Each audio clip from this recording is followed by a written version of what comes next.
Hi there, welcome to Hollywood Breakthrough. I'm your host, Danielle Tillis. We have a special guest, a director, screenwriter, and editor, Chris Ask, here with us to talk about his film, The Retrieval. The Retrieval, a Civil War Western set in 1864, which is about a fatherless boy sent to retrieve a wanted man under false pretense, and the unexpected emotional bond that forms during their journey. The cast and director were invited to the SAG Foundation Conversation Series. Also, the film was awarded Grand Prize Jury at South by Southwest in Austin, Texas. Let's start with a scene from the film, The Retrieval.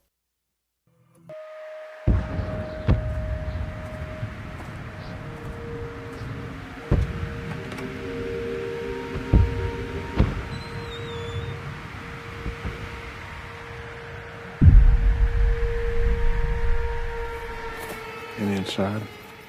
Yes, 3 of them.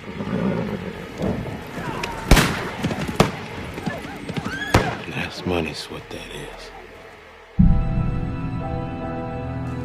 I got something for you. Name of the man you're looking for is Nate. Your name Nate, sir? Your brother? He ain't well. He wants to see you before he goes. If you don't bring this man back, I'll find you and put you in the ground. Got any of the family? Didn't your mom ever teach you to shut up and listen sometime? I never knew my mama. No children? Had a child. We ain't make it.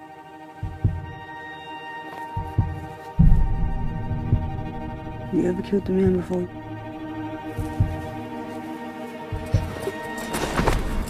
How's your boy?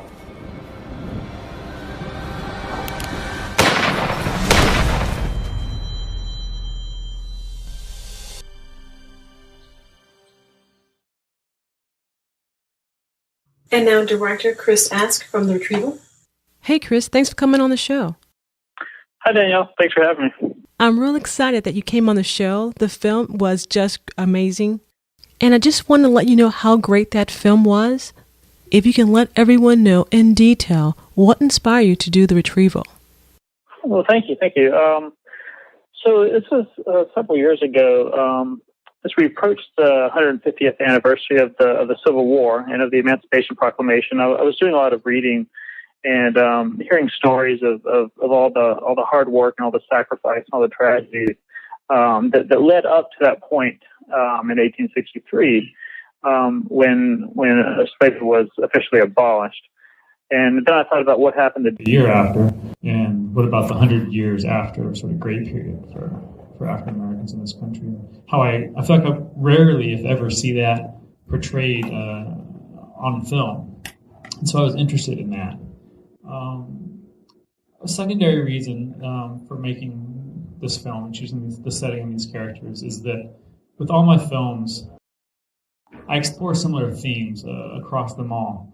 So, as you can tell, I explore surrogate families, also the importance of reaching out and making connections in what I consider to be an increasingly isolating world. And most importantly for this film, probably the theme of the importance of reevaluating your path in life and seeing if what you're doing is really best for you and the people you care about, or if you're just sort of following what someone else told you should be doing, or just following societal norms. So for me, the chaos of war and the aftermath of slavery and these desolate, isolated locations, they all force the characters into this crucible where they have to reach out, make connections, form these new families, and hopefully reevaluate their path in life. So I kind of work at it in a different way than a lot of artists, but hopefully by showing characters that maybe, in all my films, I made a Japanese language film and a Spanish language film, and this is a historical film. Even at the time or setting, the characters don't sound exactly like me on paper. The idea is that hopefully they're going through the exact same emotions and decisions in life that I'm going through. And by gaining a little bit of that distance, by not telling my exact circumstances and exact life story, hopefully I can find what's going to resonate with an audience and, maybe hopefully or naively kind of show that cinema can sort of show the universality of the human experience and kind of highlight our similarities and our differences. Anyway, so that's a very long explanation of why I made this film. I have a history of working with non-actors, right? My last film, my lead actor is in his 50s. I just bumped into him on the street in San Antonio. He had a great pair of boots, this great head of hair, and he seemed like my patriarch. And I talked to him about the script, convinced him to drop out of society for a couple of months and come make this. He was nominated for an Independent Spirit Award, which is against Oscar winners. It's like the indie Oscars. It plays on TV the night before the Oscars. So I had that great success, and he became like a great friend of mine. So I wanted to do that again. So now, have you always had an interest in history or the Civil War? I am a bit of a history buff. I wouldn't go as far to call myself an amateur scholar or anything, but yeah, I've always had an interest. And you know, as a kid, my father would actually take me around to some of the Civil War battlefields and tell me the stories. And you know, we'd always read the historical markers on the side of the road, and I always wanted to see those markers, you know, brought to life with flesh and blood. Oh, okay. So how did you do the research? Did you have to do a lot of intense research to get the story the way you wanted or get the story right? Yeah, so there were a couple of different things that we did the research. And it's not just me, but my whole team. That involves my production design team, as well as my cast even. Even at the script stage, at the early script stage, we actually talked to some of the top Civil War sort of authorities in the country to let them read the script and give us any feedback for any type of sort of inaccuracies or ideas. We even sat down with a panel of 3 professors here in Austin at the University of Texas and had them sort of go over it and explain what they thought should be changed, what they thought was particularly realistic or unrealistic. So that helped a lot. Then on top of that, my production design team and my costumers, they looked through all the photographs that are available. They showed me a lot of potential ideas for costumes. We also reached out to reenactor groups, and these are people who dress up like they're in the Army, and they live in the tents, and they sort of understand what life was like in the 1860s. They were able to advise us as well. And then I know that my lead actor, Tashawn Scott, did some reading as well, not just specifically of the Civil War era, but sort of the struggles throughout, even up to the early and mid part 20th century. And he went to UCLA at the same time as I did, just for the last year, and I was already sort of 1 foot out the door. We didn't meet there, but he moved back to Texas, where his mother lives, and we met on an audition there. And so now we're fast friends going on the festival circuit. He's going to break out soon. And Chris, how long did the film actually take you to do? The film itself took about, I guess, 6 weeks to shoot, which is quite long for an independent film. We shot 5 days for 6 weeks, and you know, that's pretty long. Most indie films are about 24 days, 25 days, something like that. But it was so difficult out there in the woods, and with you know, we had animals, we had young actors, we had you know, weaponry, and sort of, they call them action sequences to some extent. And those things took a lot of time. Prior to that, the writing stage, you know, was off and on for several months. But when I actually sit down and write a script, it goes really quickly. I write the script from a very detailed treatment, and so that process can be done at 5 pages a day. And so I wrap that up in a couple of weeks. The post-production is what really takes a long time. And I'd say that we spent probably at least a year in post-production, which is all the edit, the visual effects work, the sound mix, the color correction, all that type of stuff. So it's a long, slow road. And even after that, you get festivals for a year. So usually I find that independent films can be 3 years from the time you start pre-production until it's in the theaters. That's pretty much what's going on with our current project. Oh, okay. Now, you did mention something a while back ago here. Was it a little bit challenging to have a young actor or new actors doing this type of film with you? Was it a challenge at all? Usually it is. And usually everyone will tell you, you know, don't work with children, don't work with animals. Those are the 2 rules of film production. But in this case, Ashton Sanders is the actor you're talking about. And he just turned 15 when we shot.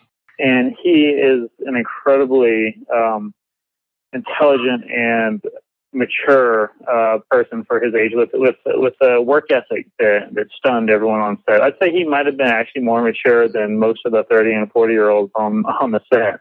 So that wasn't the problem. If anything, the problem is you can only work with minors, people under 18, for so many hours per day. So usually it's difficult because the kids can't remember their lines, and he had the entire script memorized weeks, maybe even months before we shot. He's a brilliant guy, and now he's actually gone off to college now. I think he just turned 18. Let's listen to a scene from the film The Retrieval with the actors Ashton Sanders and Caston John. Slave for the Union, still just a slave. Like other men I've seen. Yeah, he's worth more.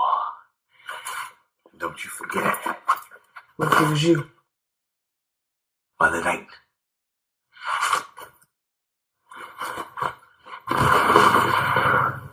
Look at me, boy. Look at me. You want to go back to selling tobacco for pennies? Nah. You could live hand to mouth for the rest of your life. Or you can make some money. Maybe even enough to find your daddy.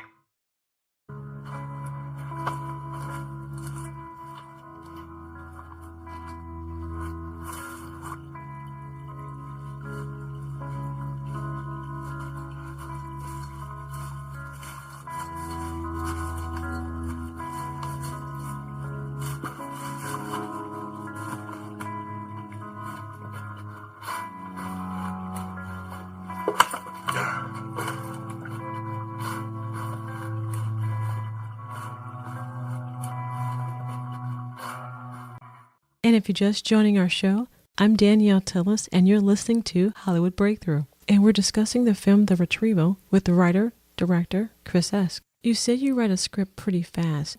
Is there a fear when you first sit down? And when you started writing, do you shut yourself off from the world? Is there a process you do that you can share? Yeah, well, by the time I'm actually writing the script, it's a very late stage in the game. Much more important to me is the preparation before you sit down in a chair to actually write the script, because I can't sit in front of a blank screen and just wait for inspiration. So what I do is I do lots of, it begins with an outline where I just for probably months on end, I'll just jot down little notes, little tidbits of dialogue, ideas for scenes or costumes. And I'll find myself, if it's actually a script that I should write and that I'm going to be passionate about for a long time, I'll find myself waking up in the middle of the night and I keep that little notepad next to my bed and I keep turning the light on and jotting on and trying to go to sleep and waking back up and jotting something down. I'll do that for a couple of months, and then I'll make after the outline has been formed, then I'll make a treatment, which is sort of just a written prose version of a screenplay. It just sort of reads like a story with paragraphs. Just lays it out, and it can be anywhere between 1 page and 15 pages. So I write that treatment until it's so specific and so full of detail that it's starting to have bits of dialogue in it. And that's when I know that it's probably time to go ahead and write the script, because the story is there and it's fully formed. That's when I do that, where I sit down in a chair and just make myself write 5 pages a day. And that's actually a fairly painless, kind of fun part of the job, whereas it would have been terrible to sit down in front of a blank screen and just sort of, beat your head against the desk waiting for inspiration. Right. A quick question about that, too. You indicated that you go a backwards route when you're picking a theme. Would you mind explaining that to us? Yeah, well, the themes actually I choose very, very first. That's what's important. That's what I want to say. It's more the setting and the characters that I will sometimes back my way into, and it's sort of a multi-stage process. So one thing that I find is that it's good for me to take something that's very personal in my life, and instead of making that exact story, for example, of that summer that changed your life, when you're sitting there and you're remembering what happened on that night when the blue car was there and the dress she was wearing and what the moonlight looked like, instead of trying to force your specific life event on an audience, I find that it's better to step back and try and find what it is about that actual story that's going to resonate with a wider audience. And then I try and find the characters and the settings most highlight those emotions that I'm trying to talk about, trying to discuss with the audience. And I find that really does give me that distance.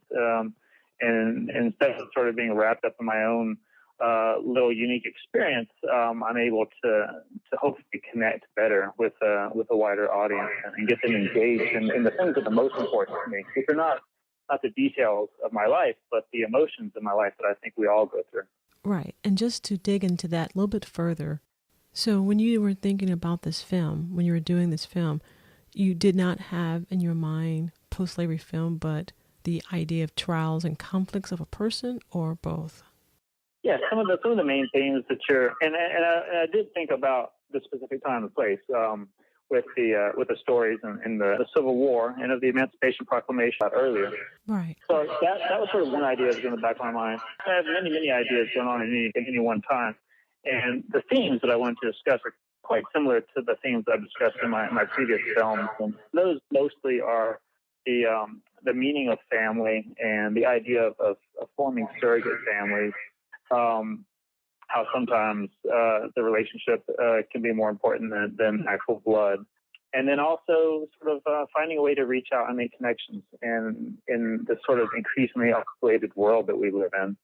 And finally, for this film, probably most specifically for this film, is the need to sort of reevaluate your life and see if the path that you're on is really best for you and the people you care about, or if you're just sort of following societal norms or just sort of going along with what someone maybe a little bit older than you told you was the way to live your life. So I initially thought I would make this perhaps in India in the 1970s. I thought I would make this film on the Texas-Mexico border in contemporary times.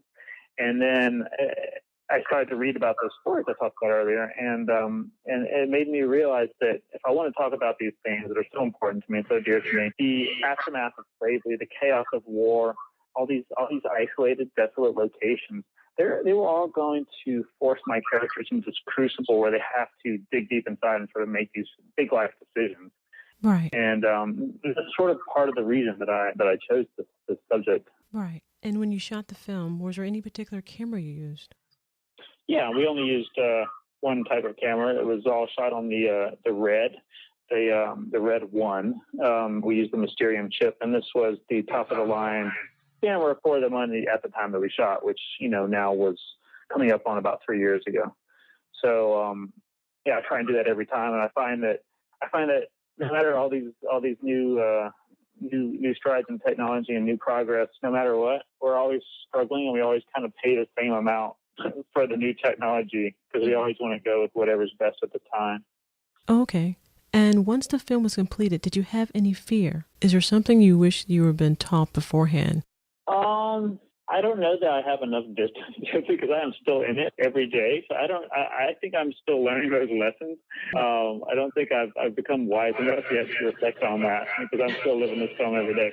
But I certainly had fears. And when I finish all my films, when I finish the shoot of all my films, I usually think that the film is going to be terrible. I usually think that because I had to compromise every minute of every day for 6 weeks on the shoot, plus all the pre-production, and then if I have enough money for post-production and all this, I always think the film won't be very good, that it won't live up to my standards. And so that to me is the biggest obstacle. It just gets to the point where I finally make the first edit, the first rough cut, and then start to show it people. And usually when I see that reaction from people, it turns out that it wasn't as bad as I thought. And we've actually had quite a bit of success with the film, and I'm really, really proud of all the work that the actors and the crew did on the film. It just I think most directors are perfectionists, and they're very tough on themselves. And I need to learn how to mitigate that a little bit. Wow! So you directed the film, you wrote it, and you did the editing of it. I did, but there's so many people who helped. Like either gave me notes when I was writing it, or my producer Jason Wehling helps a lot when I edit. And then there's just all the crew members and everything like that. So it's not like it's a one-man band by any means. So what's next with the film? You took it to South by Southwest. The goal is to get the film cross-country, but what is coming up for you right now? We're just kind of wrapping up. The South by Southwest, as you mentioned, was the beginning of our festival circuit, and we've been on that circuit for about 10 months. You can be on the film festival for about a year. And we played probably, I think, almost 40 festivals. We've won 17 awards now. And we are just about to begin our commercial theatrical release. And we're going to start as part of a pre-release in Atlanta, I believe in early March. And then we're going to open in New York City as sort of the beginning of our national release on April 2nd. That's at the Film Forum. And then after that, it will probably slowly platform out. It's going to be a limited release, but it should be in, hopefully between 15 and 30 March if things go well. Oh, great. That would be fantastic. I know you have a Facebook account for The Retrieval. Definitely want everyone to go out there and like the Facebook of The Retrieval. Yeah, please do. Facebook is very important to getting the word out. And I just want to thank you for coming on Hollywood Breakthrough. And is there something you can leave us that someone in school or student or film student or a writer, some encouraging words that could help them with their process, such as a quote or something? Maybe not a specific quote, but I think if I had any advice, it would be to just do not wait around for funding. Do not wait around for permission to make the film, to make your script. Just go out there and make the film that you can make and make it the best that you can. Because what we will never be able to do is compete with the money that Hollywood has, and Hollywood can't even compete with the money that commercials have for dollars spent per second. But what we can compete on is genuine emotion and telling stories and hopefully moving people and making them sort of think about their life and hopefully change the way that they think. So that would be probably what I would want to leave your audience with. Okay, great. And thank you again for coming on the show. And The Retrieval is a fantastic film, and you should be very, very proud of yourself. Thanks so much, Danny.